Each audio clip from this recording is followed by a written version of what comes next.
My self Abhijit sir. और आज हम क्या सीखेंगे?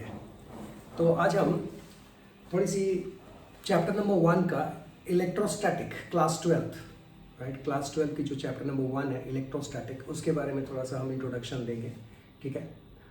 और फटाफट आपको ब्रीफली इन सब का कंसेप्ट बता देंगे हम आपको, right. And one thing more is this कि ये मेरा वेबसाइट है, राइट, इसको ज़रूर आप विजिट करें। ये बीटेक के लिए है as well as for your JEE NEET and board exams, okay.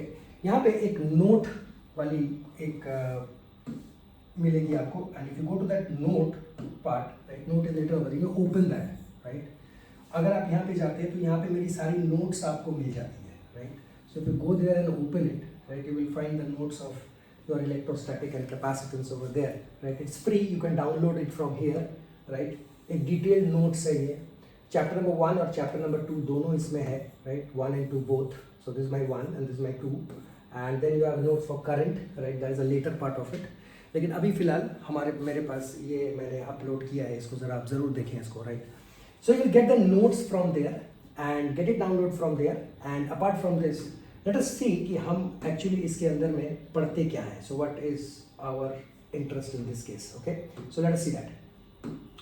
So let us start with an electrostatic. So if you look at the electrostatic part, सबसे पहले हम जो बात करते हैं यहाँ पे electrostatics में, right, and that is electrostatic. Now it is basically a static means at rest. So you have already seen this in class 11th कि स्टैटिक का क्या मतलब होता है, but this is here we are going to talk of charges, right, electrical charges, and therefore the name comes electrostatic. So here the entire chapter, in the entire chapter you are not going to say कि हमारी जो charge है वो move कर रही है. सो वो move नहीं करेगी, वो ना उसी जगह पे रहेगी, बिल्कुल स्थिर. It will be at rest, right. That is why the name comes electrostatic, right. So electrostatic के बारे में है ये. और बेसिक चार्ज क्या होती हैं एक्चुअली, अगर आप किसी से भी पूछे कि what is basically a charge, तो आप वो देखोगे कि सामने वाला बोलेगा there are 2 type of charges, है ना, but that is a type of charge. Actually charge क्या है? सो थोड़ा सा ध्यान से सुनिएगा. एक्चुअली ये खेल है एक इलेक्ट्रोमैग्नेटिक फील्ड का. Now if you have an electromagnetic field, उस इलेक्ट्रोमैग्नेटिक फील्ड का सबसे बड़ा एग्जाम्पल है हमारे लिए light. So light is an electromagnetic field, और हर इलेक्ट्रोमैग्नेटिक फील्ड की रफ्तार 3 × 10⁸ होती है. सो if you concentrate on this, what you will find is कि यहाँ पे हमारे पास एक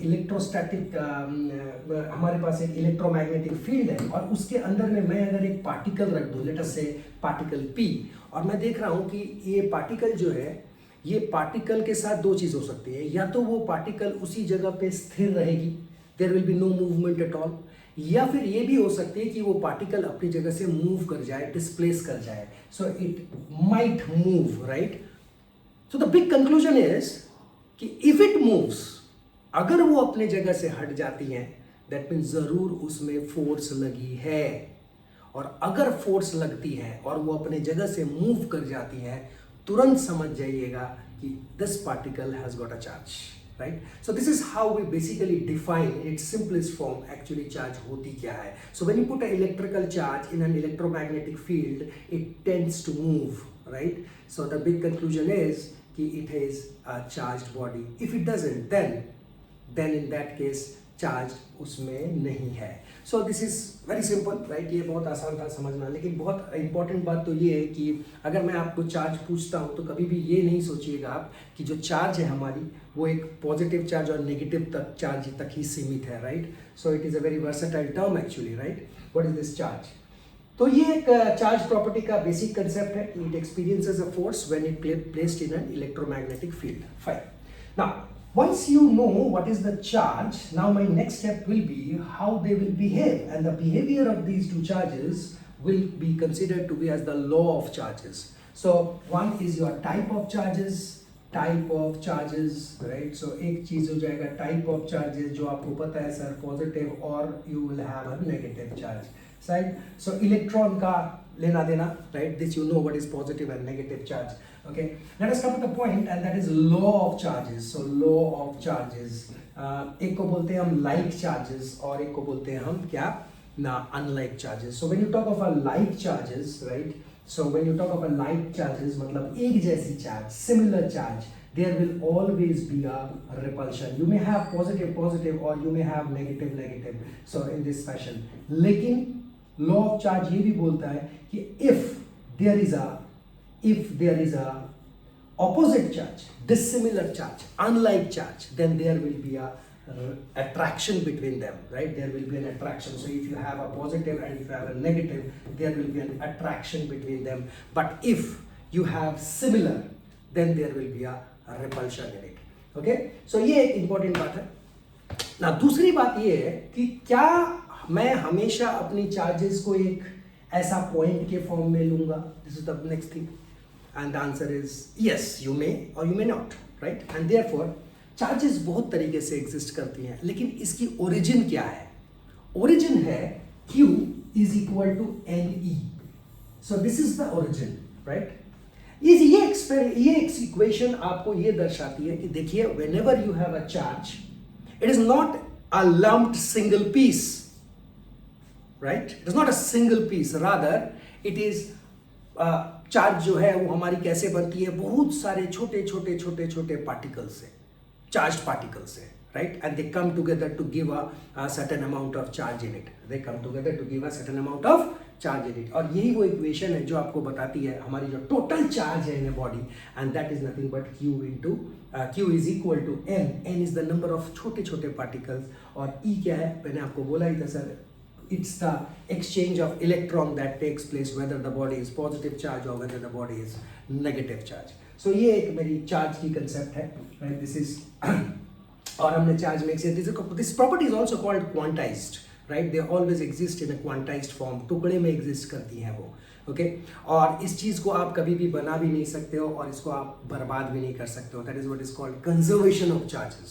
You cannot create it nor you can destroy it, right? So conservation of charges के properties आती हैं, ये discrete forms में रहती हैं. और एक और इम्पॉर्टेंट बात है, if you have a body, let us से कि हमारे पास एक सिलिंड्रिकल शेप है, तो इसकी चार्जेस कहाँ रहेगी? क्या अंदर तक घुस के रहेगी? No, right? Charges always exist on the surface, they always exist on the surface. सिर्फ ये सरफेस पे रहती है, कहीं अंदर नहीं रहती हैं. They exist on the surface. तो इस तरह से बहुत सारे प्रॉपर्टीज है चार्जेस के बारे में, लेकिन सबसे इंपॉर्टेंट चीज तो हमें वो देखनी है कि देखिए, there is a force of attraction and repulsion between the two bodies. Body तो नहीं बोलेंगे, between the two charges, right? Force of attraction and repulsion. लेकिन फिजिक्स कहती है force of attraction and repulsion is always what? A force. So whenever you say a force, जैसे हम पहले पढ़ते थे push and the pull. So here we are going to say whether it is an attraction or whether it's a repulsion. So whether it's an attraction or whether it's a repulsion, force is always, right? But attraction or repulsion, both of them comes in the category of force, right? And force is a vector quantity. And force is nothing but a vector quantity. तो force जो है वो मेरे लिए कौन है?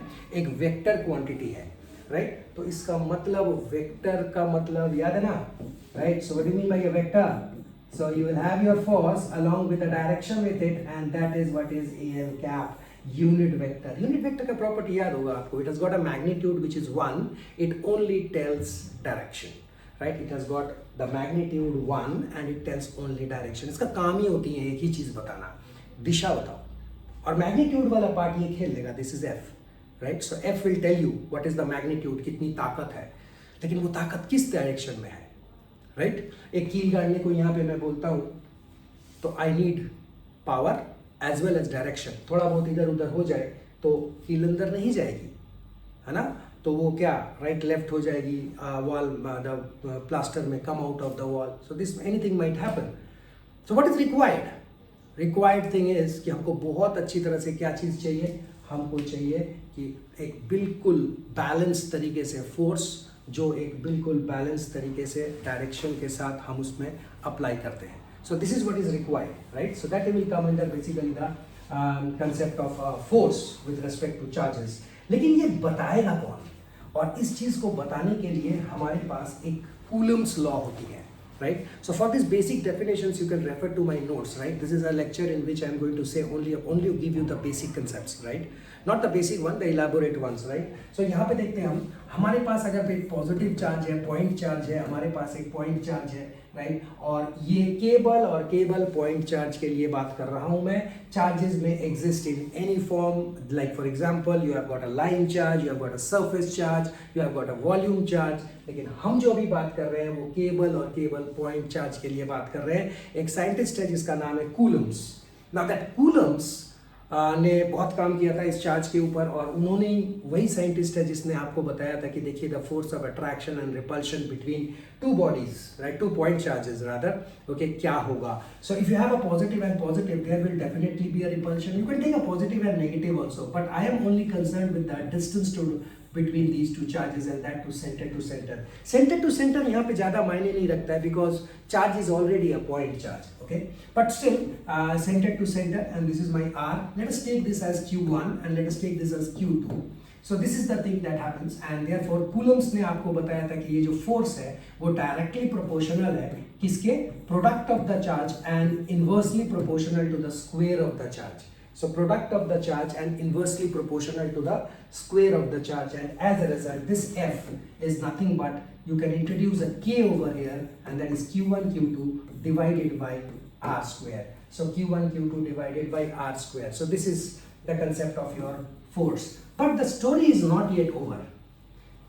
The biggest story is कि Coulomb's ने ये आपको बोला था कि देखिए ऐसा है कि अगर आप सपोज कीजिए इन्हीं चार्ज बॉडी को, the same charge body, now the same charge body, if I keep it inside water, then what will happen, right? मैं उसको पानी के अंदर में अगर रख देता हूँ, वही चार्ज को, इस पूरे अरेंजमेंट को I keep it inside water, then what will happen? Will the force remain the same? And the answer is big no. The force will change. But if the force changes, then what is the new force then? तो ऐसा जो concept है, ये जो concept है, ये Q1 Q2 और R, ये तीन नहीं बोल पा रही हैं हमें कि if the environment changes then what happens.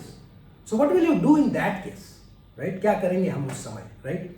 तो उस समय हम क्या करते हैं, उस समय what we do is we need to focus on this K, right? So let us focus on this K and see कि ये K एक्चुअली क्या है. सो थोड़ी सी मैं फोर्स को क्या कर रहा हूं, थोड़ी और इलैबोरेट करके दिखाना चाहता हूं मैं आपको फोर्स को. So if I write force is equal to some constant K, Q1 Q2 divided by R square. This is just a scalar quantity, I am considering it now, right? I am not putting a vector sign, right? Later on I am going to put a vector sign, okay? But now this is my expression, general expression, and this K is nothing but 1 upon 4 pi epsilon Q1 Q2 divided by R square. So this is the actual expression that the Coulomb gave, right? Epsilon. Now this epsilon plays a very important role, mainly to explain you what is your क्या कहते हैं, environment present, right? Where your charge is, right? कि आप पानी के अंदर में रख दिए, पेट्रोल के अंदर में रख दिए, शहद के अंदर में 2 चार्ज रख दिए, right? So the force will change. To what extent it will change, that will be given by this epsilon, and this epsilon is called permittivity. This is called permittivity, and this epsilon permittivity का और एक expression लेके आते हैं हम, that is epsilon naught into epsilon r. So epsilon naught into epsilon r. So this epsilon naught is basically called an absolute permittivity, right? Absolute permittivity, and absolute permittivity, epsilon naught एक constant होती है, and that is 8.85, or sometimes you write it as 6 also, into 10 to the power minus 12, and it has got a unit. We'll discuss about the unit now, okay? And apart from this, this epsilon r is called a relative permittivity. This epsilon r is called a relative permittivity. These concept, this theoretical part is in my notes. Just refer it there. और यहाँ पे सिर्फ आप सुने क्या हो रहा है, right? और अगर आप notes print out कर लिए या फिर लिख लिए, just उसके बगल में रखिए आप. You will find everything, right? एकदम बिल्कुल कहानी की तरह एकदम मैच कर जाएगी आपको. This is your epsilon r, and epsilon r is always 1 for air या फिर वैक्यूम के केस में. So this is always 1 for air or vacuum. इसलिए हम माने most of the concept जो होती है हमारी बुक में, उसमें हम मान लेते हैं कि देखिए it is what nothing but your air, and therefore Coulomb's law को वो मॉडिफाई करके 1/4 पाई एप्सिलॉन, 1/4 पाई एप्सिलॉन की जगह एप्सिलॉन नॉट लिख के कुछ ऐसा कर देते हैं हम, Q1 Q2 divided by r square.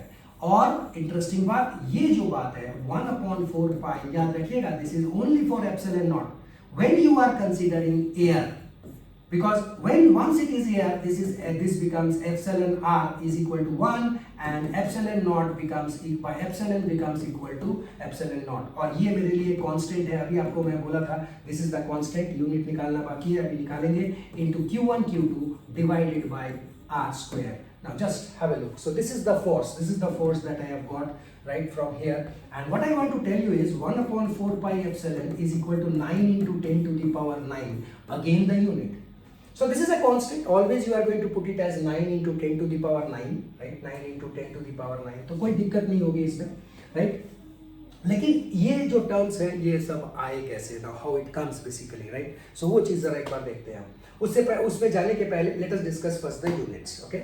Unit discuss करते हैं थोड़ा। यूनिट डिस्कस करना बड़ा आसान है, राइट? मैं तो हमेशा बोलता हूँ मेरे फिजिक्स वाले स्टूडेंट को कि भैया कभी भी आप यूनिट्स को याद ना रखें, राइट? डोंट मक अप द यूनिट्स, राइट? बड़े बड़े यूनिट्स होती हैं, बैठ के आप याद कर रहे हो, नहीं, it will take hardly 30 seconds to make it out, और अगर आप प्रैक्टिस अच्छे की है तो अपने आप आ जाएगी।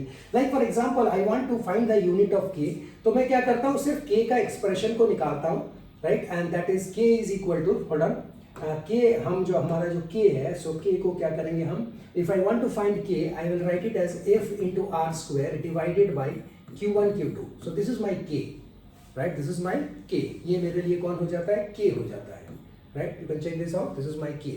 Now once you have got this K, now what is the unit of force, Newton.